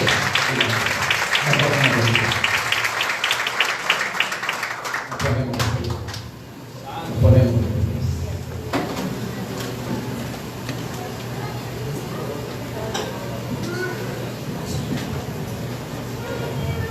Yo sé que Dios es soberano y Dios es eterno. Hoy comienza un nuevo tiempo sobre esta casa. Y yo quiero confesarte algo. Que las veces que hemos construido, que hemos adquirido, que hemos comprado, han sido en los peores momentos. En medio de crisis económica, en medio de escasez, en medio de recesión económica en nuestra nación. ¿Y saben por qué Dios lo hizo? Para que la gloria no sea de los hombres, sino sea de Dios. Yo puedo decir abiertamente que Dios es soberano. Dios es eterno. Y si Dios lo hizo con nosotros, seguro estoy yo que también lo hará con cada uno de nosotros. Cierre sus ojos y levante su mano a los cielos. En esta mañana yo quiero salir de este lugar, Señor, haciendo una declaración sobre esta casa. Que los próximos días, semanas, meses y años no serán los mismos, donde tendremos que estar en un lugar, sino, Señor, esta casa será luz en medio de esta ciudad. Nace una casa apostólica con una capacidad de recepción, donde muchos vendrán de lejanos lugares, se pararán y celebrarán en este lugar las grandes cosas que tú comenzarás a hacer. Hago una declaración, Señor, de lo que tú comienzas nunca lo dejas inconcluso. Digo, Señor, que el Dios invisible se hará visible en la visión de esta casa. Declaro, Señor, que la negociación que se va a hacer es sobre el lugar que tú vas a establecer. Un lugar donde no más se esconderán, sino que serán, Señor, un punto de encuentro visible para todos los demás. El nombre de esta casa lo verán desde muy lejanos lugares. Será muy fácil de llegar, muy fácil de encontrar.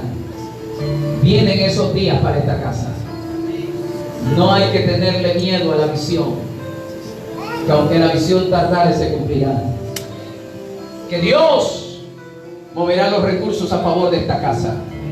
Que Dios comenzará a desarrollar su mano poderosa sobre este lugar. Pedro dijo: humillaos pues bajo la mano poderosa del Señor, y Él os exaltará cuando fuere el tiempo. Yo bendigo con toda bendición espiritual esta casa, y determino que los días mejores no están por venir, sino por cumplirse ya. Digo, Señor, que lo que tú comienzas termina. Declaro y digo, Señor, que los recursos vendrán de cerca y de lejanas tierras, pero se construirá una casa con excelencia. Una casa, Señor, para adorar tu nombre. Una casa, Señor, para bendecir tu reino. Una casa, Señor, donde tengamos equipos de primera, sistemas electrónicos de primera, sistemas digitales de primera, Señor, para exaltar tu nombre. Recursos vendrán, levantarás empresas, negocio, economía solvente, y tú bendecirás a tus hijos, Señor, en el dulce y poderoso nombre de Jesús. Yo bendigo esta casa con toda bendición espiritual. Digo creyendo que será fructífera, será fértil, será productible, será, Señor, una casa donde habrá en abundancia para poder dar a los demás. Yo te bendigo en el nombre del Padre, del Hijo y del Espíritu Santo. Amén. Amén.